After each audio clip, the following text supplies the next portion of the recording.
Gloria a Dios, vamos a buscar en el libro de Génesis, capítulo 8, versículo 1. Bien, mientras nos ubicamos para recordarles lo que ayer se comentó acerca de las fechas de nuestras actividades de fin de año. Bien, lo primero pues es que el 24 y el 31, como es usual, pues tenemos la actividad en la iglesia principal, actividad pues en la que ojalá ustedes puedan sacarse un tiempito y estar. Nuestro culto de cierre de fin de año sería el día martes, que coincide con el culto del martes. Allí pues los invitamos a todos para que ojalá puedan estar y participar de ese culto especial de cierre que vamos a realizar ese martes. Bueno, de ahí en adelante, ya acercándonos a esas fechas, les iremos comentando sobre enero, cómo manejaremos enero, ¿vale? Eso es. Entonces vamos acá a Génesis 8:1. Dice la palabra: y se acordó Dios de Noé y de todos los animales y de todas las bestias que estaban con él en el arca. E hizo pasar Dios un viento sobre la tierra y disminuyeron las aguas. Y se cerraron las fuentes del abismo y las cataratas de los cielos, y la lluvia de los cielos fue detenida. Señor, te damos gracias. En esta hora, Señor, te reconocemos a ti, te damos honor y gloria, te pedimos, Señor, que tú nos continúes ministrando en tu misericordia, en tu benevolencia, que nos permitas, Señor, ser ayudados por tu palabra, dirigidos por ella, en el nombre de Jesús. Amén. Amén. Esta otra versión más actual dice: entonces Dios se ocupó de Noé y de todos los animales salvajes y domésticos que estaban con él en el barco. Hizo que un viento soplara sobre la tierra y el agua comenzó a evaporarse. Las fuentes de la tierra y las ventanas del cielo se cerraron y dejó de llover. Bueno, aquí vemos esta declaración del texto en el que se describe un momento después de que el diluvio ya había caído sobre la tierra. Dice la palabra: y se acordó Dios de Noé. Lo que es interesante aquí es que había venido el Señor de una aniquilación, una destrucción, un juicio muy severo sobre la tierra, porque en Génesis 6 se describe una condición de total inmoralidad en la tierra para esos días, una situación muy complicada desde el punto de vista de la ley de Dios, de la moral de Dios. Eso lo encontramos en el capítulo 6 de Génesis. Es muy, digamos, célebre ese capítulo y versículo. 6:3 dice: y dijo Jehová, pero en el 6:2 dice que y dijo Jehová: no contenderá mi espíritu con el hombre para siempre, porque ciertamente él es carne, mas serán sus días 120 años. Y luego dice en el versículo 5: y vio Jehová que la maldad de los hombres era mucha en la tierra. Entonces eso fue lo que el Señor miró. Vio que la maldad de los hombres era mucha sobre la tierra, y que todo designio de sus pensamientos era de continuo solamente el mal. Ese es como el aspecto que a nosotros nos explica el por qué Dios se propone traer un juicio como el diluvio, ¿sí? En la otra versión dice: y que todo lo que siempre pensaban no era más que maldad.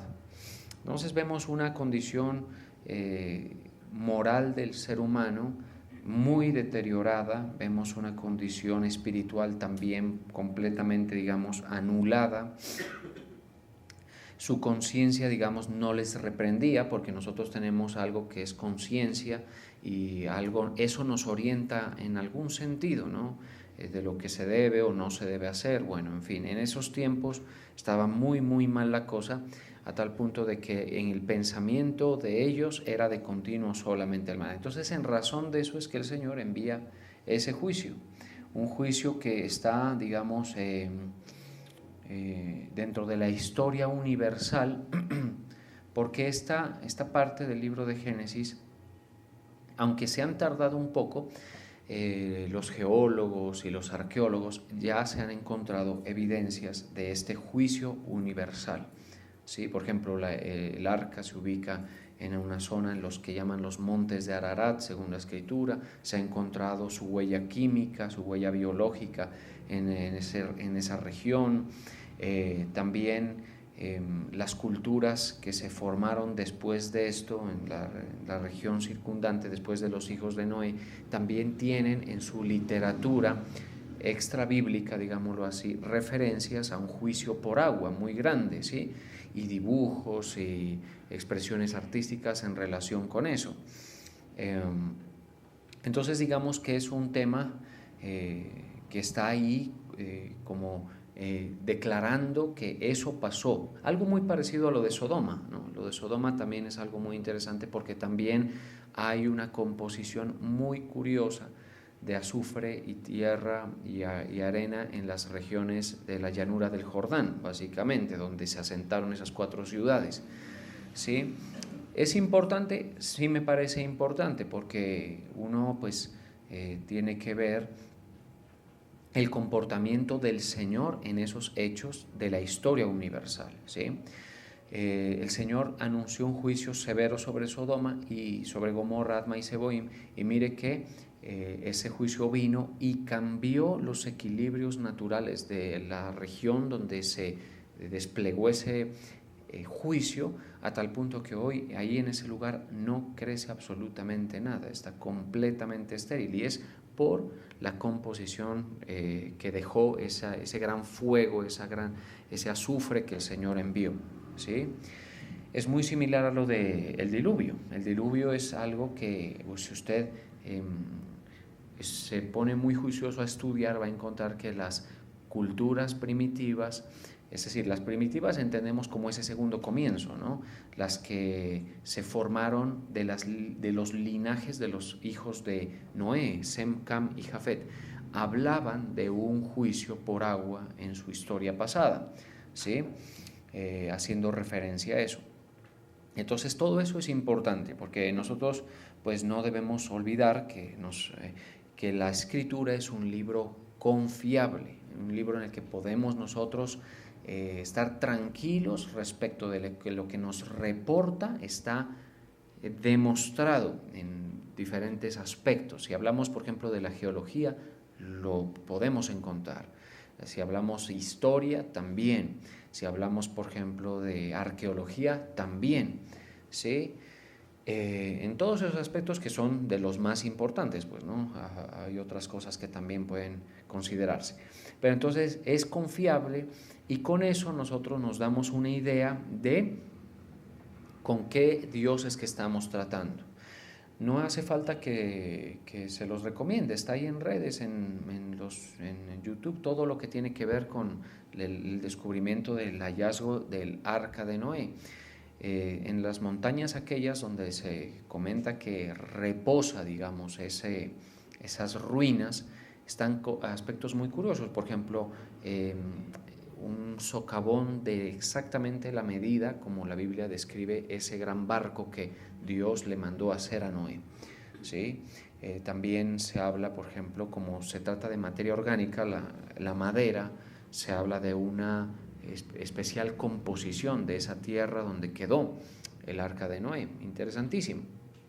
Entonces, es importante partir de ahí. A mí me gusta partir de ahí porque a veces la gente, digamos, está tan desorientada, y pues sin ánimo de ofender, ¿no? Que ya le hablan, por ejemplo, del diluvio y de este tipo de cosas, y comienza un poco a dudar, ¿no? O a darle un sentido, digámoslo así, metafórico, que no se le debe dar al texto, sino lo que es esto ocurrió, esto pasó, y nos muestra algo que Dios desarrolló. Obviamente en la pluma de Moisés quedó cabalmente registrado como debía ser. Entonces, mire que esta es la razón por la que el Señor trajo juicio a esa generación, porque es que ese sí fue un juicio universal. No han habido desde ese tiempo juicios de esa magnitud, de esa dimensión universal. El que se anuncia es al futuro. Por el libro de Apocalipsis, un juicio universal que el apóstol Pedro también lo habla, también lo declara, ¿sí? Mire que el apóstol Pedro es quien habla de ese juicio de la siguiente manera. Vamos a ver. Y también haciendo referencia a ese diluvio. Datos importantes que me parece a mí importantes de indicar. Mire lo que dice en 2 de Pedro 2:7. Pero los cielos y la tierra que existen ahora están reservados por la misma palabra. Ahora, ¿por cuál palabra? Como nos volvemos al versículo 6, volvamos al 6. Por lo cual el mundo de entonces es el mundo prediluviano, entendemos, ¿sí?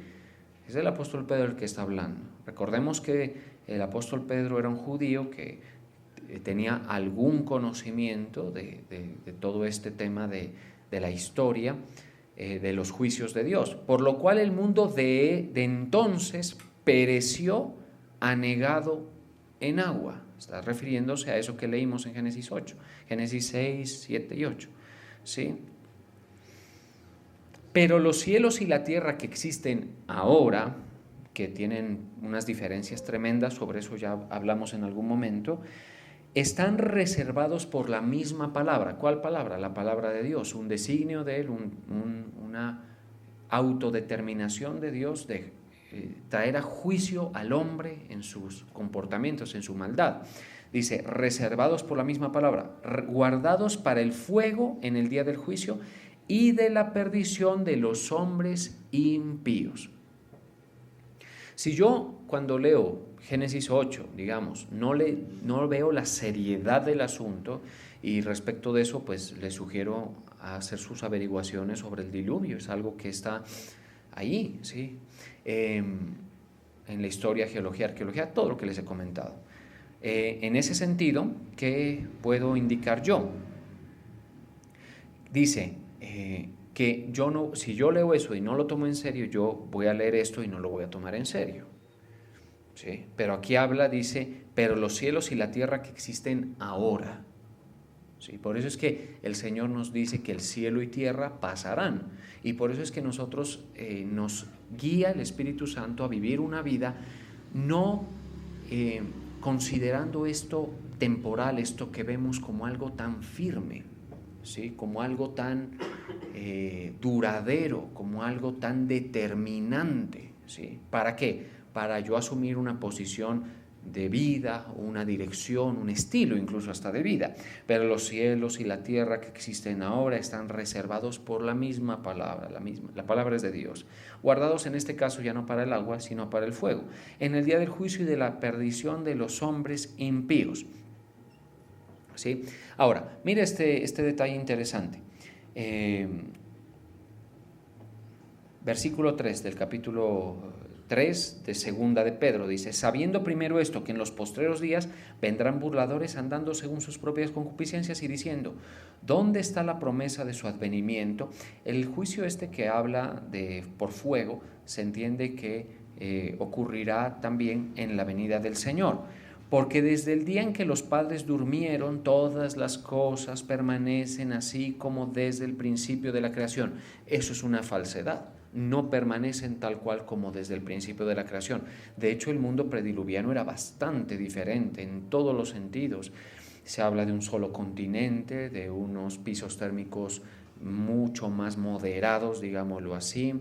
Se habla de una composición terrestre diferente gracias a lo que se habla en Génesis de las aguas de arriba. Esas aguas de arriba eran una capa que cubría la tierra y que producía unas condiciones atmosféricas y climáticas muy diferentes a las que nosotros vemos hoy. Entonces, eso que dicen esos burladores que dicen todas las cosas permanecen así como desde el principio de la creación, no. O sea, han ido teniendo cambios y la mano de Dios ha ido dándole unos cambios a la tierra y también la mano del hombre. La mano del hombre ha hecho unos grandes cambios en la tierra. Obviamente, como su mano es pequeña y sus capacidades son pequeñas, quizá el impacto sea menor, pero también lo tiene, ¿no? Entonces dice, estos ignoran voluntariamente que en el tiempo antiguo fueron hechos por la palabra de Dios los cielos y la tierra, que proviene del agua y por el agua subsiste, por lo cual el mundo de entonces pereció anegado en agua. Pero los cielos y la tierra que existen ahora están reservados por la misma palabra. Mas, oh amados, no ignoréis esto, versículo 8, que para con el Señor un día es como 1000 años y 1000 años como un día. El Señor no retarda su promesa, según algunos la tienen por tardanza, sino que es paciente para con nosotros, no queriendo que ninguno perezca, sino que todos procedan al arrepentimiento. Eso es importante nosotros tenerlo. Claro, entonces, el Señor ejecutó su juicio por la maldad del hombre, ¿sí? Entonces, si usted se pregunta de pronto por qué ocurren cosas, juicios locales en algún momento, de los cuales evidentemente hay algunos en la historia reciente, moderna, contemporánea, uno tiene que decir, hay lugares donde el Señor han colmado su ira, ¿sí? Y es por eso que la iglesia tiene que ir en esa, digámoslo así, apartarse de ese mundo que va en esa corriente, en esa dirección de la inmoralidad, del pecado, de la maldad.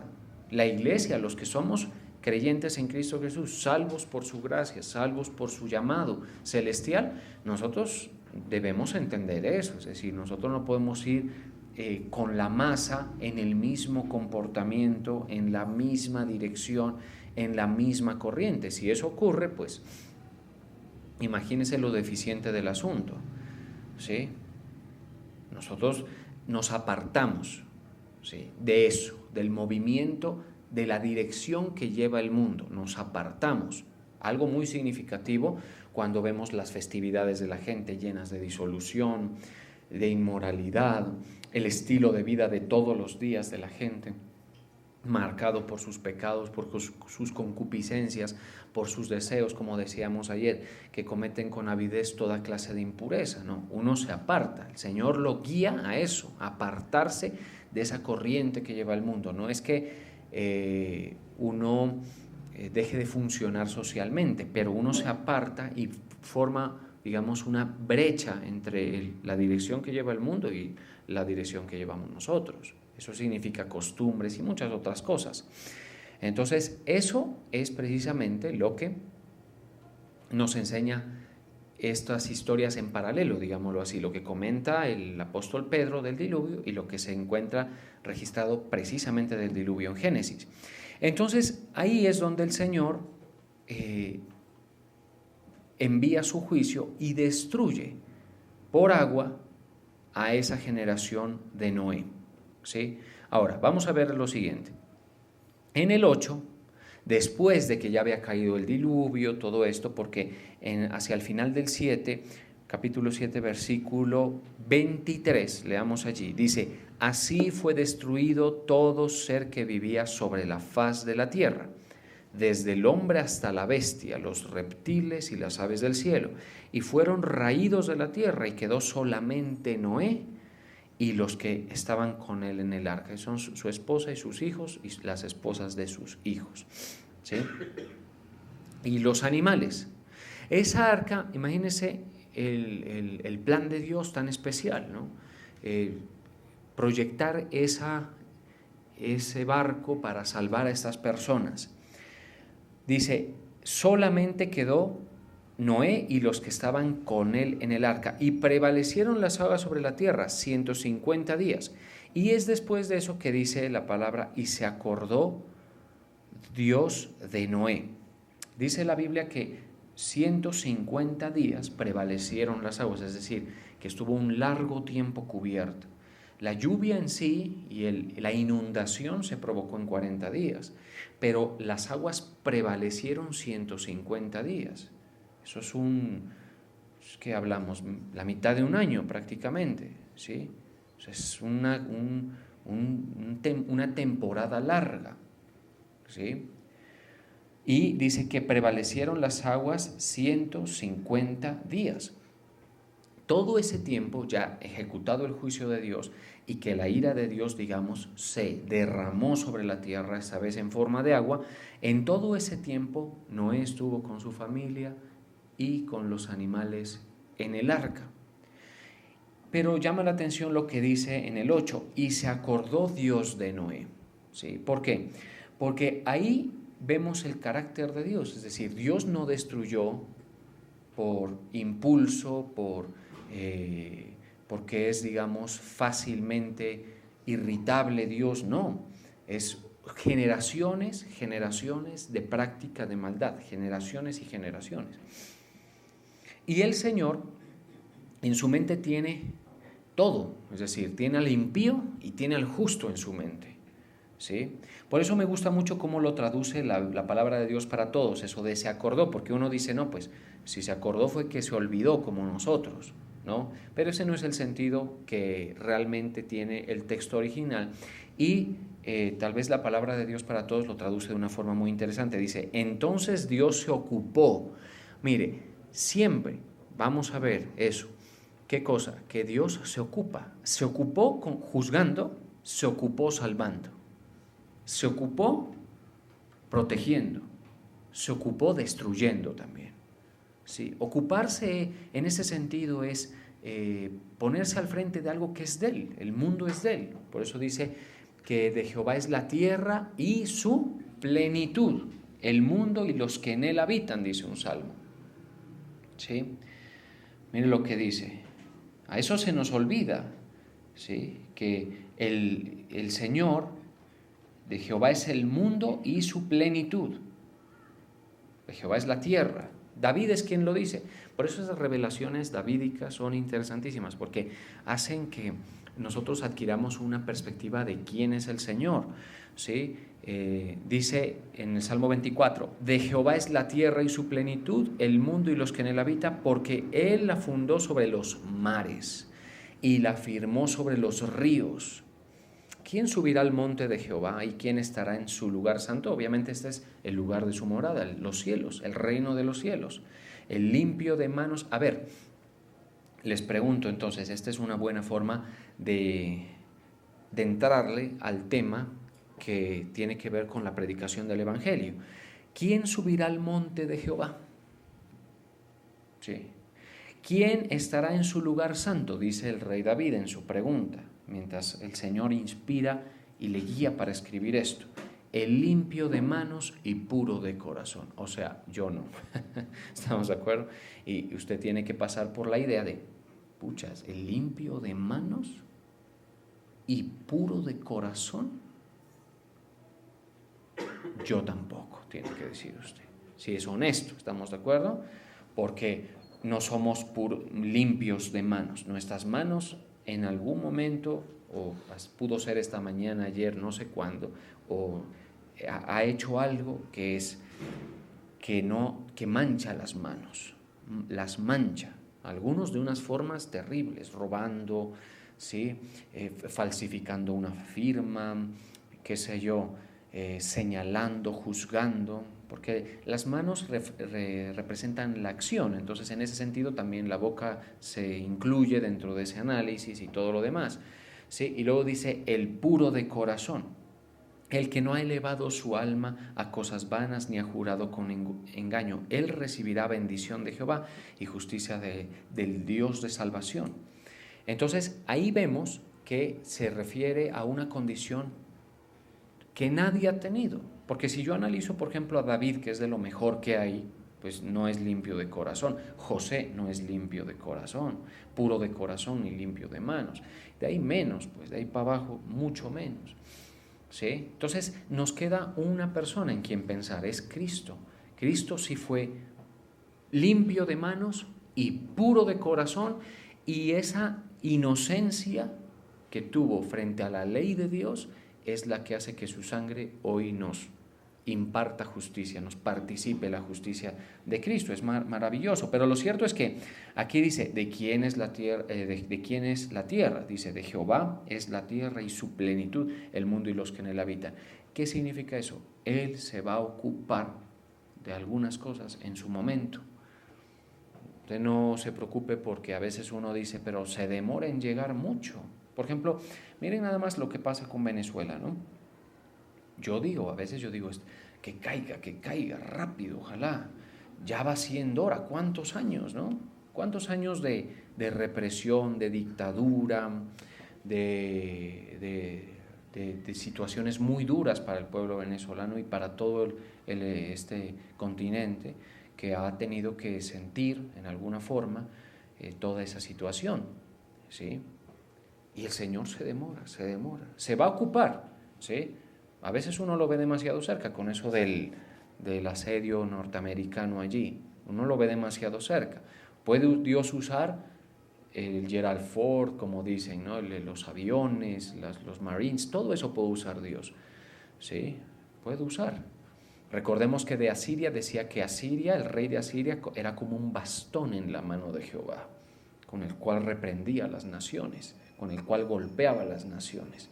Reprendía. Ahora, uno dice, ojalá hubiera sido antes. La verdad es que yo nunca he ido a Venezuela. Sí estuve en una de sus playas hace un tiempo, pero obviamente pues estar en una de sus playas no le hace ver a uno una realidad, ¿no? Ni siquiera espiritual, es decir, uno está por ahí, pues disfruta. Yo no me acuerdo que ni me bajé del barco, es decir, por ahí estábamos pasando por La Guaira y yo dije, yo no me bajo. Pero mi padre sí estuvo y él me comentaba que, por ejemplo, hace muchos años, cuando fue, era muy normal allá, por ejemplo, el culto a los muertos, el vudú, todo esto de la santería es muy normal, ¿no? Algo muy normal, muy extendido, digámoslo así. Y esa es una práctica de maldad, una práctica espiritual, pues por supuesto a los ojos de Dios supremamente ofensiva, ¿sí? Y bueno, yo obviamente no digo que Colombia no tenga algo de eso. También, si vamos por ese lado, el Señor también tiene razones para juzgar, pero ese tipo de delitos delante de Dios obviamente son serios. El Señor por eso Él permite cosas, ¿no? Pasan cosas que ya yo no puedo explicarlas todas, yo soy un simple mortal, yo tengo una perspectiva muy baja. Cuando a lo mucho me elevo cuando leo estas cosas, me elevo ahí para ver con la perspectiva de Dios, porque de Jehová es la tierra y su plenitud, el mundo y los que en él habitan, porque Él la fundó sobre los mares y la firmó sobre los ríos. Mire, interesante, pero el Señor lo que estaba haciendo en Génesis 6, 7 y 8 se estaba ocupando y se ocupó de los que tenía que destruir, y hasta que no pereció esa generación, el Señor hizo llover, ¿sí? Y luego se ocupa de Noé, es decir, cuando dice y se acordó Dios de Noé y de todos los animales y de todas las bestias que estaban con él en el arca, ya cuando se acuerda dice, o sea, cuando dice me voy a ocupar, es el momento, ¿sí? Señor, deja que pasen tiempos. Mire cómo dice, después de 150 días, se acordó, se ocupó, ¿sí? Ya es momento. En la mente de Dios no es que se olvide, es como cuando nosotros sabemos que algo tiene que ocurrir y nos enfocamos en otra cosa, ¿sí? Esperamos que esto salga, por ejemplo, pongo a calentar el agua y mientras tanto yo hago otras cosas, ¿sí? Yo hago otras cosas y luego digo, pero yo en mi conciencia tengo en la mente, pues, ¿no? Tengo la mente que eso se debe atender en su momento. Así es el Señor.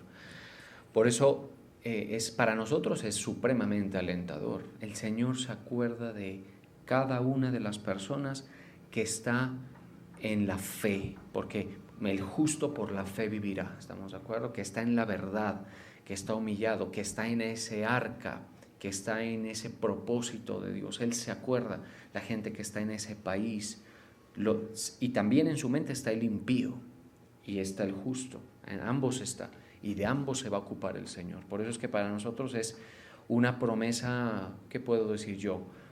maravillosa, el hecho de que el Señor el Señor no es que se le pasaron las cosas, ¿no? El Señor se ocupa, por eso dice de Israel, por ejemplo, no se adormecerá ni dormirá el que guarda a Israel. Entonces nosotros sabemos que nuestro socorro viene de Él, nuestra ayuda viene de Él. Si por ejemplo muchos de ustedes tienen esa situación y es que saben que hasta diciembre están contratados y luego vamos a ver si los llaman, ¿no? Esa es la verdad. Sí. A mí cuando me dicen eso, ore porque el 30 se me acaba el contrato. Y yo sé que, nosotros los creyentes somos moderados, ¿no?, en los gastos de diciembre. Es decir, yo no compro árbol, ¿estamos de acuerdo? Yo no compro pesebre, ¿estamos de acuerdo?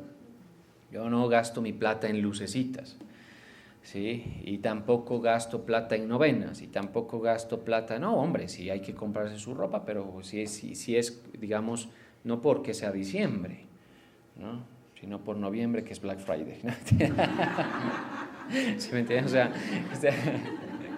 ¿Sí me entiendes? Es decir, no es por eso, pero ¿qué pasa? Que uno dice, enero es duro, enero es un mes difícil, porque y eso los que tenemos, como les digo, estabilidad, yo no entro, yo no me descontrolo en diciembre, ¿sí?, en ningún aspecto. ¿Por qué? Porque mi estilo de vida ya es en torno a lo de Cristo, en torno a todo eso, ¿estamos de acuerdo? Pero hay gente que sí se descontrola y curiosamente son los que hasta el 30 los tienen trabajando,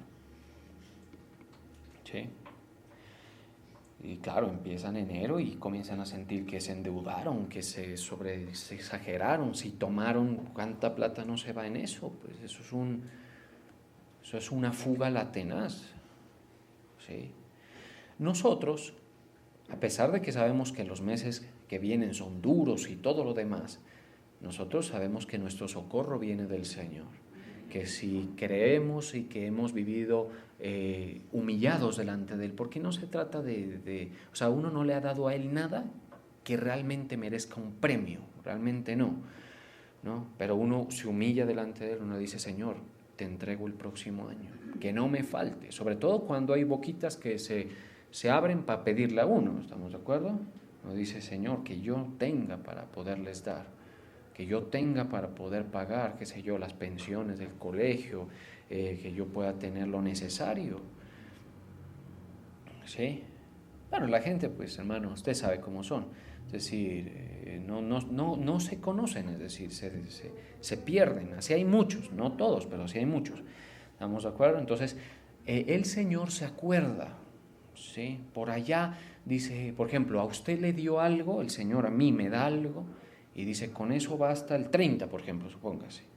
El Señor es así, ¿no? Sobre todo cuando las riquezas no nos hacen bien al corazón, el corazón se descuadra con la riqueza o la comodidad, entonces el Señor dice, bueno, te doy tanto, con eso vas hasta el 30.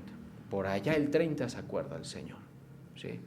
Dice, pero ya es que el 31, el primero, luego viene, y el Señor nos provee. ¿Creemos eso? Yo creo eso, yo he visto eso hasta la saciedad. Nos provee, nos ayuda, ¿sí? Nos guarda, así, ¿sí?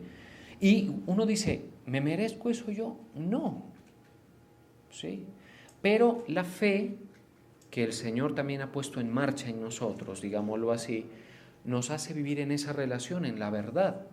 Ahora, obviamente hay galardones, ¿no? Dice la palabra de Jehová que los ángeles acampan alrededor de los que le temen y los defienden. Esos son resultados de que del temor reverente al Señor. Yo no puedo vivir todo un año pisoteando lo que Dios ha enseñado, todo, y luego esperar que me lluevan bendiciones, me llueva abundancia, me llueva todo.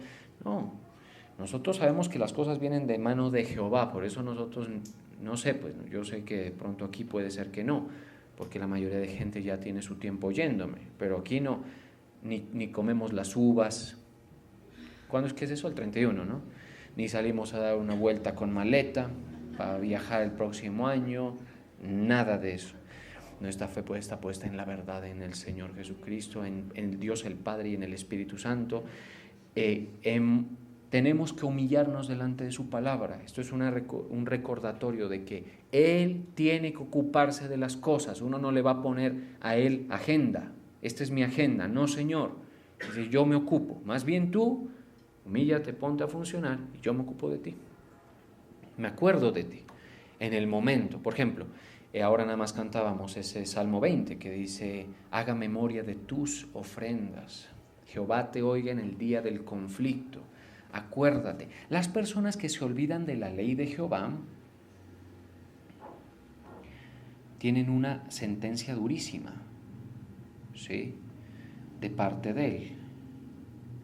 A ver si lo ubico. Lo leí hace mucho tiempo.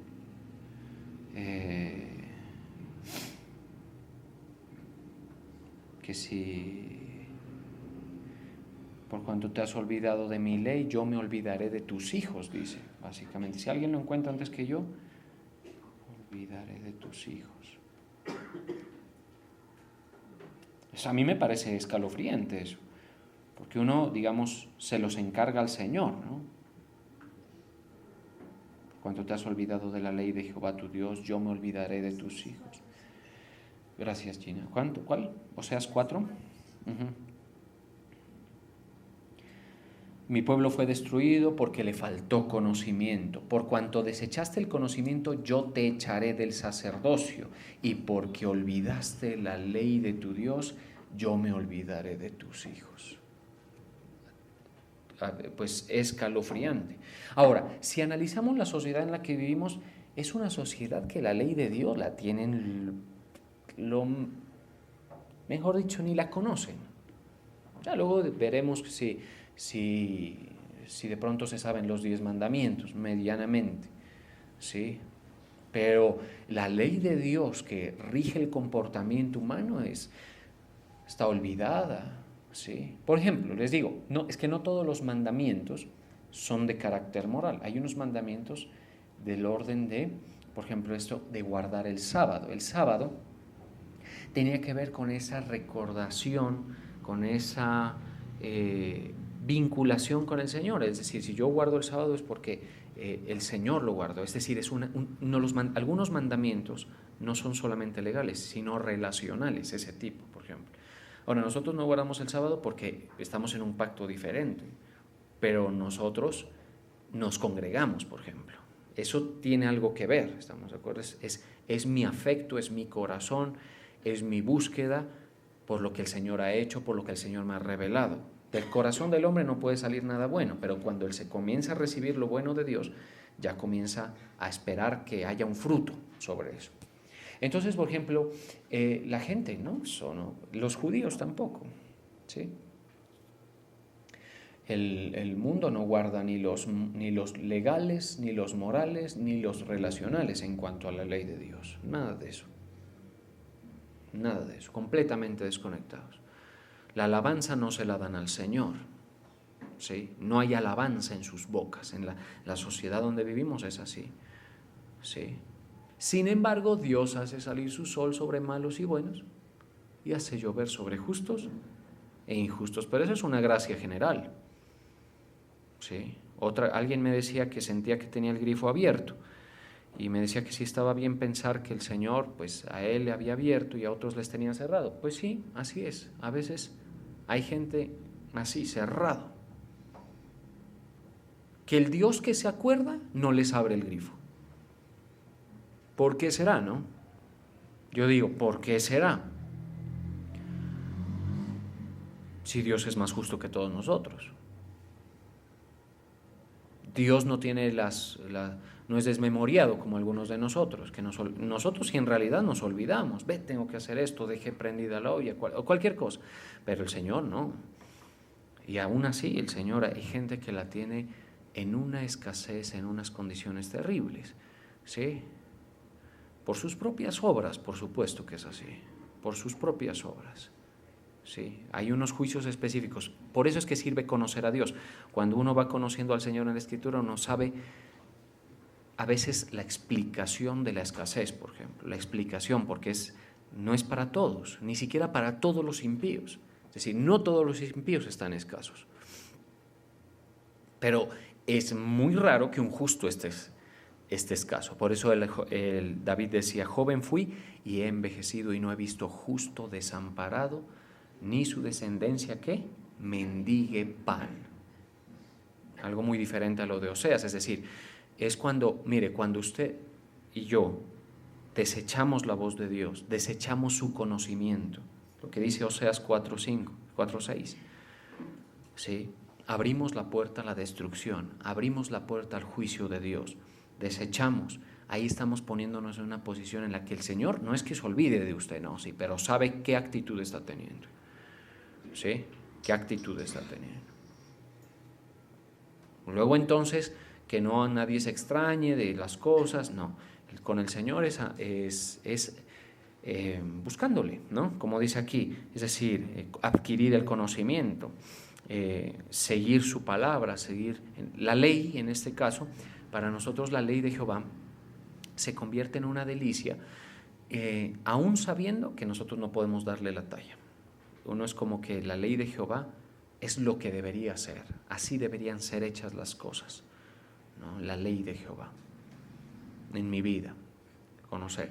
Eso a uno lo mantiene humilde, es decir, uno dice, bueno, aquí estoy esperando que el Señor me conceda, que el Señor me dé, que el Señor se acuerde de mí para bien, de mis hijos y hasta quizá de mis nietos. Esas promesas están reservadas pues para los justos. Ustedes ya saben que sobre eso hemos hablado, es decir, ¿qué es ser un justo? ¿No? Los justos son los que viven por la fe.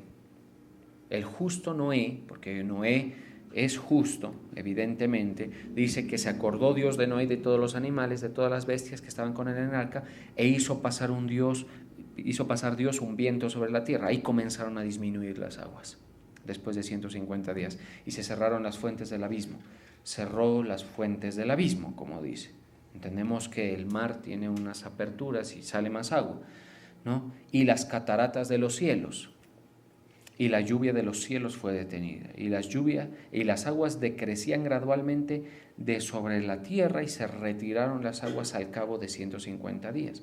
Y reposó el arca en el mes séptimo, a los 17 días del mes, sobre los montes de Ararat. Y ahí el Señor les da un nuevo comienzo. En su mente es, ¿cuándo necesita?